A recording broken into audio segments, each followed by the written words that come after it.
I'm Metta Spencer, and this is a great day for me because I get to talk to Jill Carr-Harris, who's a very dear friend who's been off leading treks across Asia.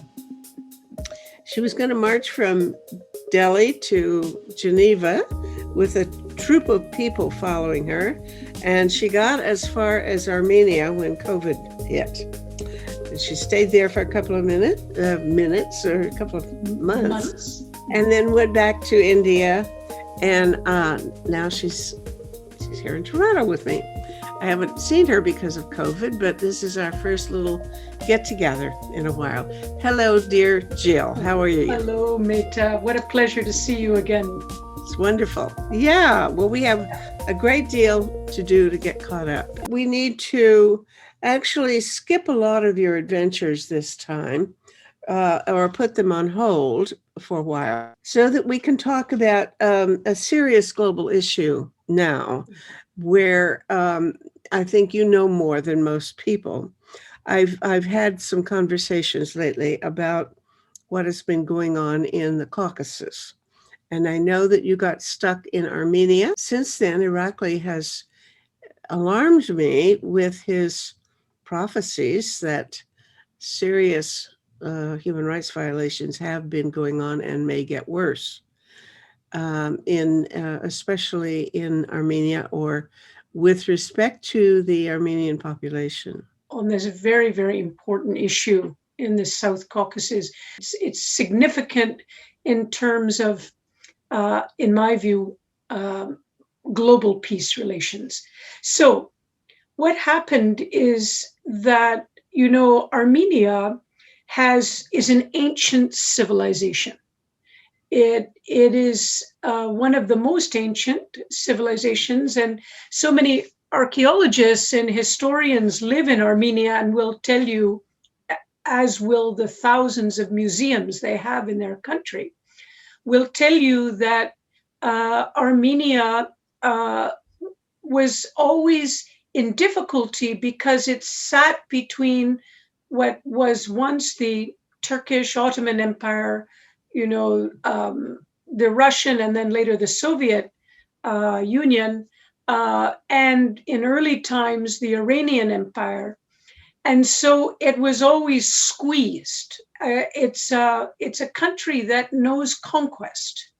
And yet ethnic Armenians have survived in this region, being mountainous people and being really from this part of the world, the part of the Turkish areas and the South Caucasus. They have a sacred relationship to their hereditary lands.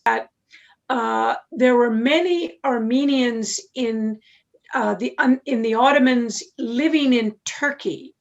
And at one point, and I don't know the full story, but at one point, the Ottoman leaders really created a pogrom, like our Jewish pogroms, and forced the Armenians to go on a long walk, and many, many died in what is known as the Armenian genocide. That was about 100 years ago, right? Was about 100 years ago. It was over a period of about 10, 11 years, from 1909 to 1921, that this happened.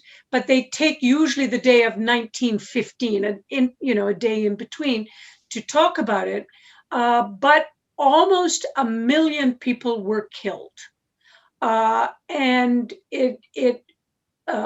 what was very, very sad is that when the great powers after the First War were trying to negotiate with a new Ataturk, because, at the end of the First War, the Ottoman Empire disintegrated, and the new Turkish country emerged, the great powers said to Turkey, okay, even though they knew about the Armenian genocide, everybody knew about it, they said, for the interests of the Turkish state, we will not make this Armenian genocide an issue.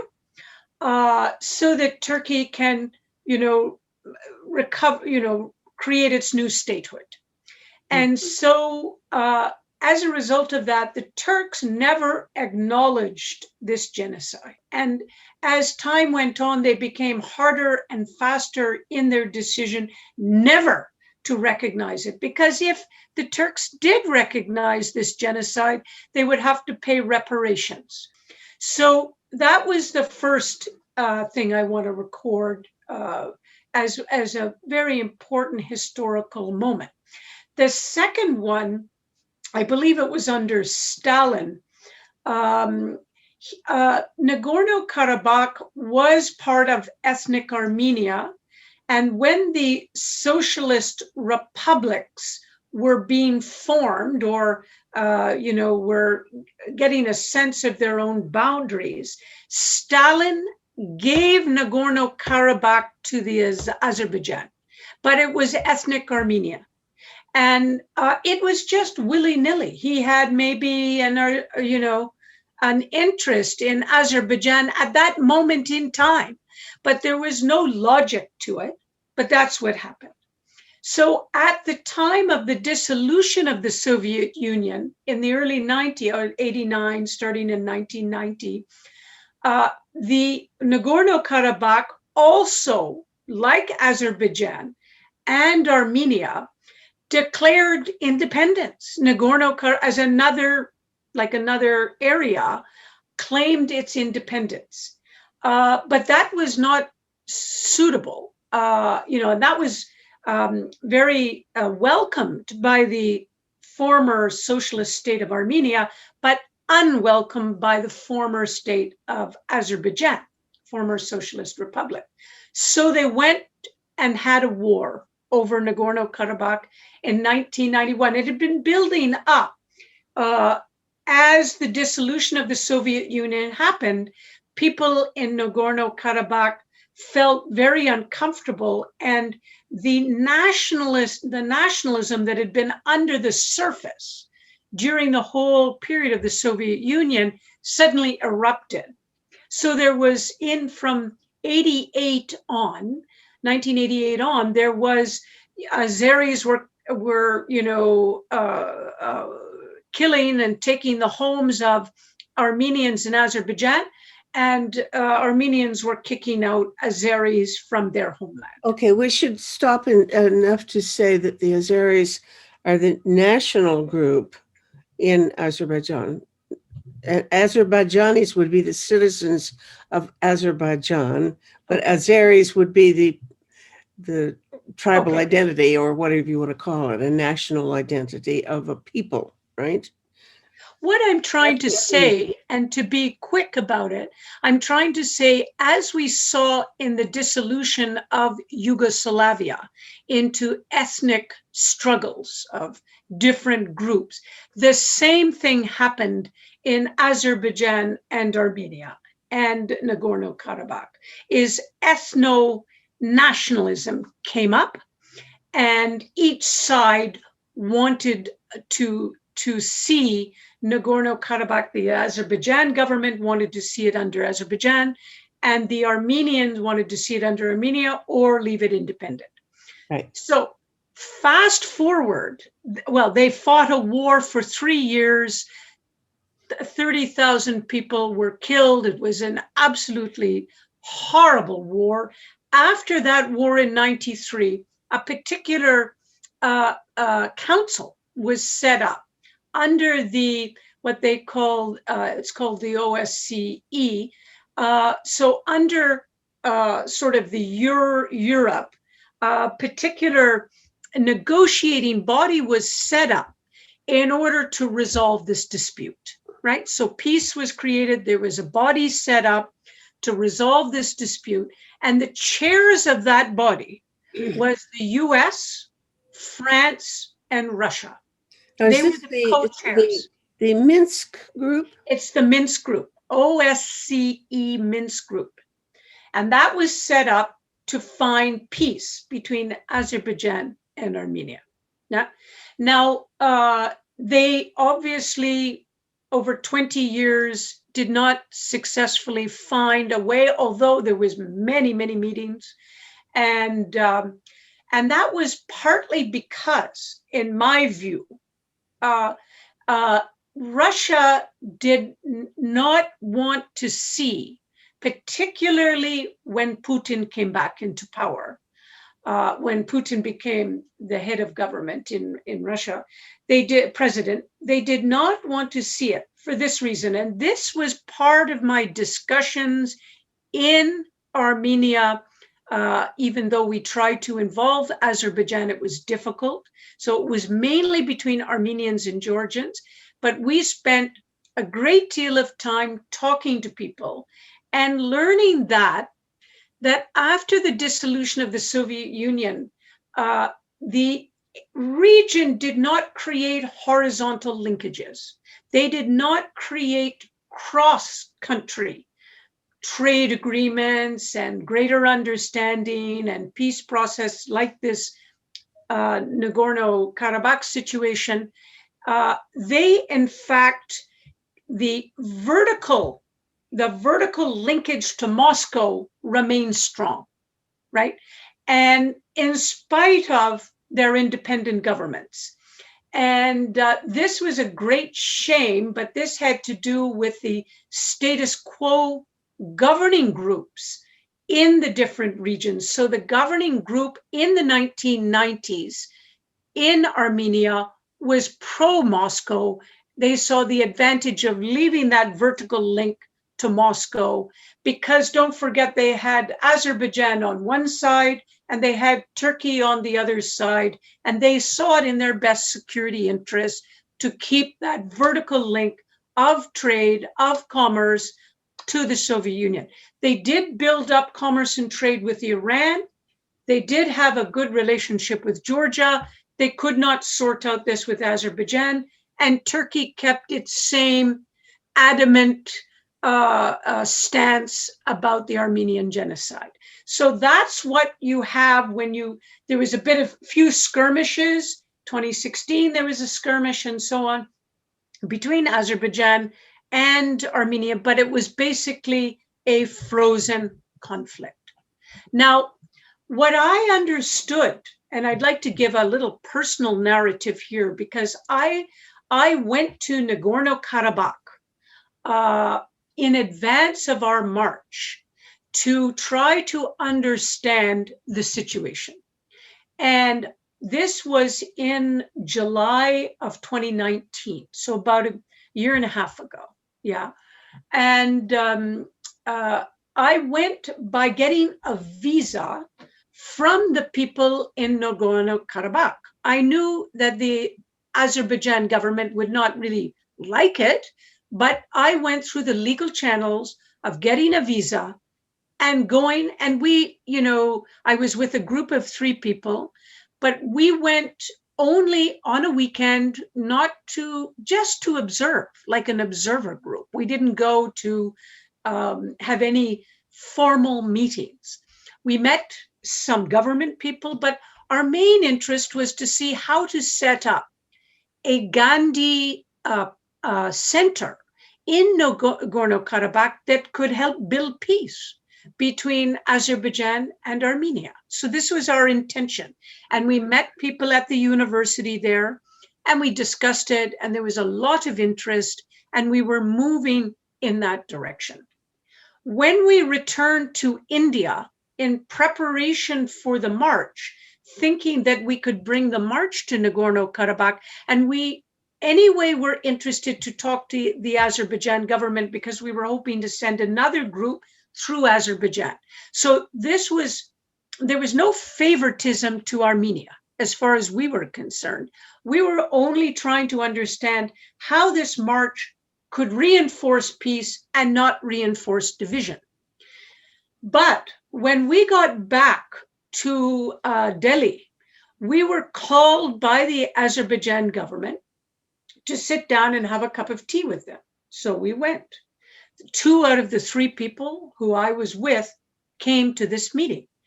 And after a few nice formalities, the Azerbaijan ambassador to India said to us, you have been blacklisted by our government because you entered our territories without our permission. And you must sign something saying you apologize to our government, and then we will consider your peace march and we will consider not blacklisting you. And, we were so taken aback. We had no idea what we were dealing with. What we were dealing with was an ambassador who was speaking directly for the senior foreign policy people, foreign ministry in Baku. That's who we were speaking to, maybe even at the president's wish. And so we were shaken and said, well, sir, excuse me, but we did not in any way try to go into Nagorno-Karabakh without the Azerbaijan permission. We only did it because we were invited. We got a visa by the government who is now governing that area. The government that was running Nagorno-Karabakh was part officially of Azerbaijan, but must have not been seen as such by Azerbaijan, or else they wouldn't mind having that government issue you a visa, right? So no. So after the war of 93 and there was frozen peace, the Nagorno-Karabakh people set up their own self-government. And this self-government got the tacit support of the Armenians, but not of the Azerbaijan government, of course, because after what the war did was it flushed out large numbers of Azeri people of Azeri background, as you mentioned, from this region, and it was now predominantly ethnic Armenian dominated. And they set up their own government. But if you look at the map or a lot of official documents, it looks like Nagorno-Karabakh is part of Azerbaijan. Correct. And so that's what's confusing. It's, so the May I clarify that? Yeah. May I clarify that? Which is the Azerbaijan government had gone to the United Nations, showed them the Stalin's declaration or whatever legitimacy they had. And the UN, because of whatever I haven't studied the politics and who was behind it and who introduced it, but the UN agreed with Azerbaijan. The UN Security Council or the General Assembly, I'm not sure which, I believe it was the Security Council, possibly for whatever reason, maybe because Azerbaijan, Baku had recently found oil, and that oil was controlled by Anglo-American interests. And so maybe that had a reason for them to make a deal. But this UN agreement was not accepted by either the people in Nagorno-Karabakh, as they described it to me, nor to Armenia. It was a bilateral decision as far as they were concerned, okay? Bilateral meaning UN and Azerbaijan. That's what the bilateral refers to. Yes, yeah. Multilateral, but negotiated bilaterally, possibly with Security Council country members. So that's what was the situation as we were sitting in front of this ambassador in Delhi, being scolded for going into their territories. And we said, frankly, we never knew, because we just landed up in Armenia and we applied for a visa to go to Nagorno-Karabakh to understand whether a Gandhi Foundation could be set up. And we got our visas and went. So excuse me, sir, we didn't know that that was not legitimate from your point of view. Excuse me. For that, we regret our decision of not getting more information. But we cannot apologize for something where we got a visa and went, right?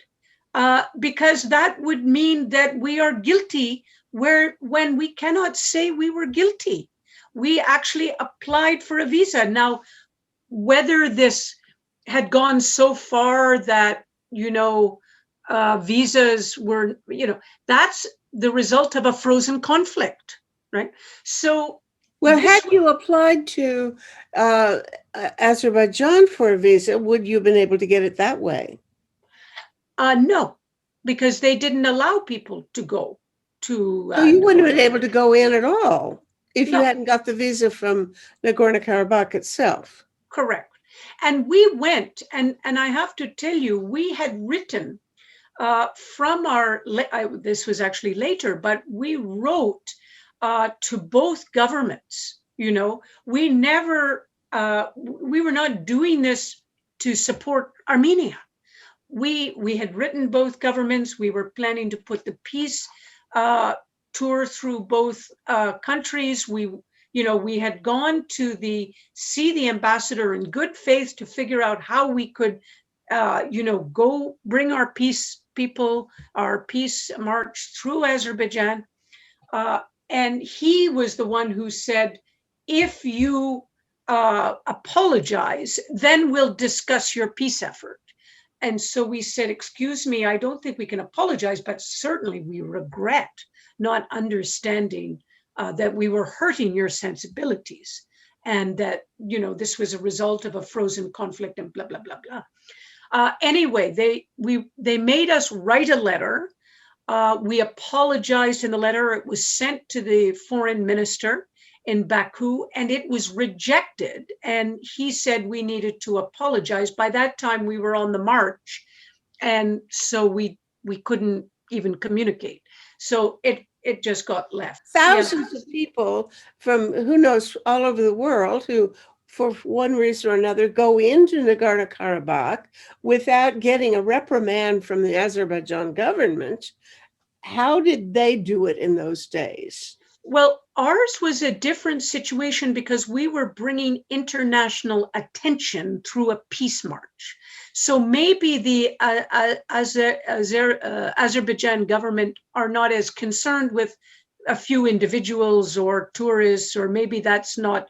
But in our case, they were concerned because we were taking the messages out to the media, to Geneva, and they wanted their rightful heritage to be properly reflected. Mm-hmm. And that's understandable. Now, I may add that at the time that we went into Nagorno-Karabakh, there was no Indian ambassador in Armenia to guide us. Normally, we would have checked with the Indian ambassador in Armenia and said, we're going to Nagorno-Karabakh. And had it been the present one, he would have said, don't you dare, because that's Azerbaijan. The past one was not so strict, but the present ambassador, because we talked to him later about it, he would have said, look, had I been here, I would have said, don't go. But it was before his arrival. So we didn't, our efforts to bring peace was seen by the Azerbaijan government as pro-Armenian, which was very unfortunate because they could have used it in another way. But actually, I think by the time our peace march was going, judging by the reactions of the Indian embassy in Yerevan, in Armenia, I think already they were planning for some sort of invasion or attack. Yeah, because by the time there was a big difference between June 2019 and February 2020. There was a very big difference in attitudes that I could see. So I suspect that Azerbaijan was already gearing up. And maybe because people like us were confusing their territory with Armenia, But as far as the Armenians are concerned, when Nikol Pashinyan became prime minister in 2018, he had been formerly a journalist, and he was very interested in peace. It was one of the driving things that drove him to politics was, we need to solve this, even if we need to really compromise with the Azerbaijan government. And he sat down 2 or 3 times, you can see it in the YouTube, with in American universities, primarily different places. They sat down and they talked, and basically you saw this democratically elected Nikol Pashinyan talking to Aliyev, who is more seen as an authoritarian leader, saying, look, we really want to get this peace process on the ground. And Aliyev basically said, it's all of Nagorno-Karabakh to us or nothing.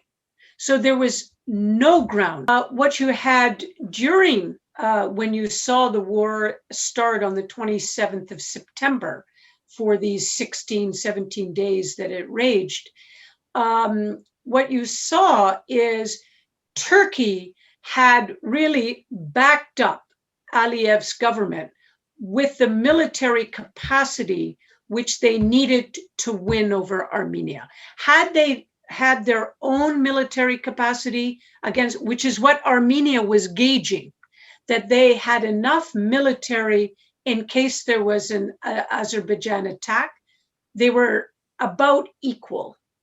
But Turkey came along and gave it modern drones and gave it some mercenary fighters and gave Aliyev what he needed to make a brutal attack on the ethnic Armenians in Nagorno-Karabakh. And that is what you saw. So as they were attacking, you could see the women and children of Nagorno-Karabakh receding back into Armenian territory, and the men stayed and fought. Thousands died. It's a big part of their population. And Armenian, of course, sent troops to help them, sent military equipment to help them, but they were the Nagorno-Karabakh ethnic Armenians were leading because there had been recently elected new prime minister in Nagorno-Karabakh, so he was leading the fight, and with this Turkish military, Pashinyan either had to see complete massacre of the fighters because they were not going to give up of Nagorno-Karabakh, or he was going to step in and call for ceasefire. I would have imagined that the Armenians would have thought that Russia was going to defend them at that point. Precisely, because all these years they've had this. Now, when you have to see that Nikol Pashinyan is a Democrat, he pushed why he led a nonviolent revolution was the oligarchs were displaced by his mass movement and coming into power. And those oligarchs were Russian-backed oligarchs, right? So suddenly you see Russia is not so interested in jumping in because they would like to see Nikol Pashinyan out. Okay, got it. So they delayed and delayed and delayed and delayed. And all of us were so surprised because they had agreements. From the perceptions of the people who I spoke with in Georgia and Armenia, so it may be biased, but their perceptions is that Putin did not come in on the basis of saying this is Nagorno-Karabakh only if Armenia is attacked. Do we have any military responsibility? So that was the basis of their claim, which was a little stretched, I think. And also, it's not just about the different political party which they want to see back in power, but it's also they want to see those vertical linkages back to Moscow. They didn't want to see Nikol Pashinyan kind of wooing the West, the European Union, the United States. That was not so comfortable. Yeah, they want that vertical, Yerevan Moscow highway of trade, of commerce. They want the resources. So this Democrat, of course, who came in 2018, became a darling of the West because he was a Democrat. He was democratically elected, So that was another irritating part of this. And so now Nikol Pashinyan's called for elections next year. This coming January, February.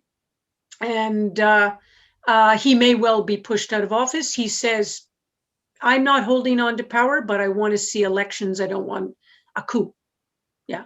So that's the situation as it stands now, that Russia basically lined itself up with Turkey, very strange bedfellows, because they had complementary interests in this region.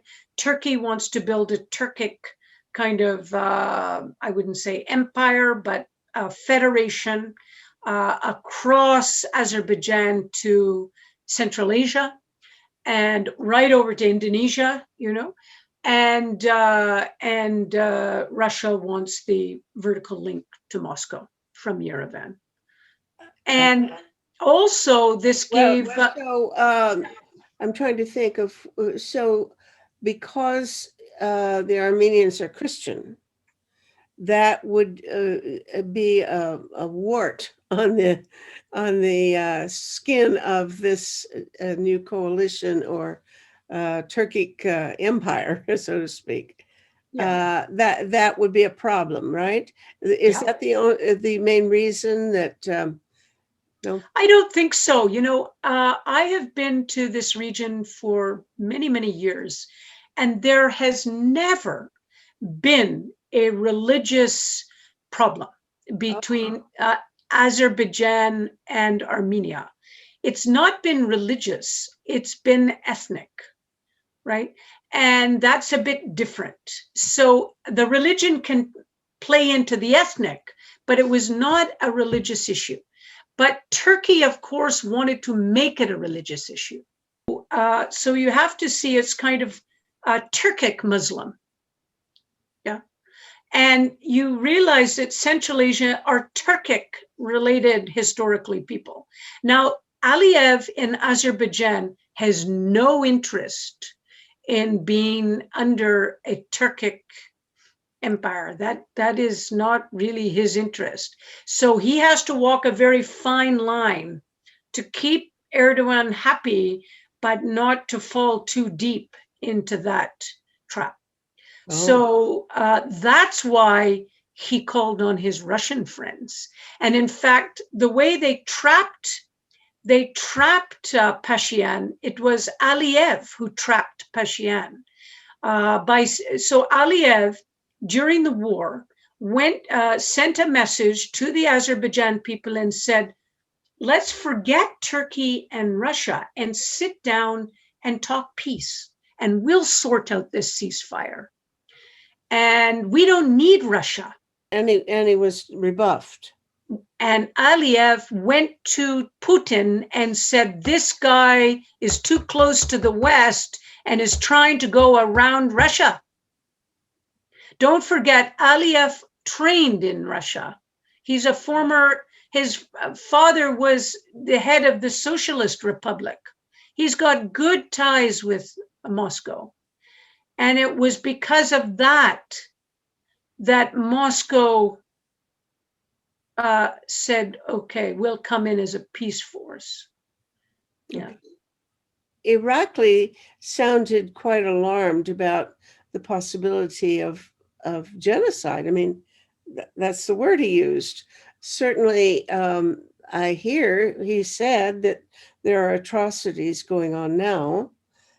I don't know what's Russia's position on that. What are these Russian peacekeepers there to do, and who's doing what to whom now? The Georgians are at war with Russia over Abkhazia. So there's another frozen conflict in their country, right? Yeah. And they have kept Russia, because of their closeness to NATO and US, Europe, they've been able to keep Russia at bay. This has given Russia entry into the Caucasus in a way they didn't have before. Yeah. So they did have some troops on the border with Turkey in Armenia before, but this puts their troop levels up several thousand. And so they're now in the region and they can control a lot more. This makes the Georgians very afraid. So hence some of the hyperbolic talk of genocide. I think it's hyperbolic because genocide is a big word for what's going on there now. Yeah. But with great respect to Irakli, what he's trying to convey is a sentiment, which is that they're losing, the South Caucasus is affected by this Russian entry, Russian peacekeepers, and it's very dangerous for Georgia and the South Caucasus. And that is what he's trying to say without saying it, I would say. Because you have to be careful in that part of the world how you say things. So now the genocide issue is the Armenians feel that what Azerbaijan with Turkey, mainly Turkey and mercenary support, did was to extend their genocide on Armenian people. So they see it in that regard. And that continues because don't forget, 2/3 of the country of Nagorno-Karabakh has now been taken over. And now they're trying to bring the Azerbaijan people there and flush out the Armenians there. So naturally there's human rights abuses. They're all shifting around. And they're giving up their houses in Nagorno-Karabakh. It's not like the Azerbaijan government is saying, you stay in your houses, Armenians, we'll look after you. They're pushing them out. So that is where the genocide idea comes. But I would say it doesn't help to see it as genocide just yet, I think. But Armenians in their heart feel it is genocide. So. Okay. What would you like to have happen? So when we were remember I talked about these vertical linkages. When we heard about all these vertical linkages from Yerevan and this new desire to have, Armenia more independent and Georgia more independent, and then they could, within the Russian Federation just be more independent, we set up a meeting on an old idea, which has been in that region, which is to set up a peace zone in the South Caucasus. Now, this sounds very crazy now because there's just been a war, but this was pre-war. And what we were trying to say is that there's a whole history of people who've been pushing for a peace zone in this region. Why don't we reconsider it so we can build greater horizontal linkages and not demonize Armenia, Azerbaijan, by each other's populations, but to find areas of collaboration. And similarly, just as we have in Nagorno-Karabakh, we have a similar problem in Georgia. So to try to bring together this region so it's not divided against each other. And that we talked about a lot and would have been still being discussed but for the consequence of the events that came up. And so how do we again reintroduce this? It's going to take some time to let the dust settle. It will depend on, to some extent, the elections in Armenia next year. It will depend on how many Armenians are flushed out of Nagorno-Karabakh. So we have to let the dust settle before we can really see things. But in the meantime, there is a bit of a sense of victory, not only to the Azerbaijan government, but to the Turks and to the Russians. Yeah. What I'm gathering from this is that for the time being, the reality is that this peace agreement, as basically dictated by Russia, is the name of the game, that one lives within the framework of that.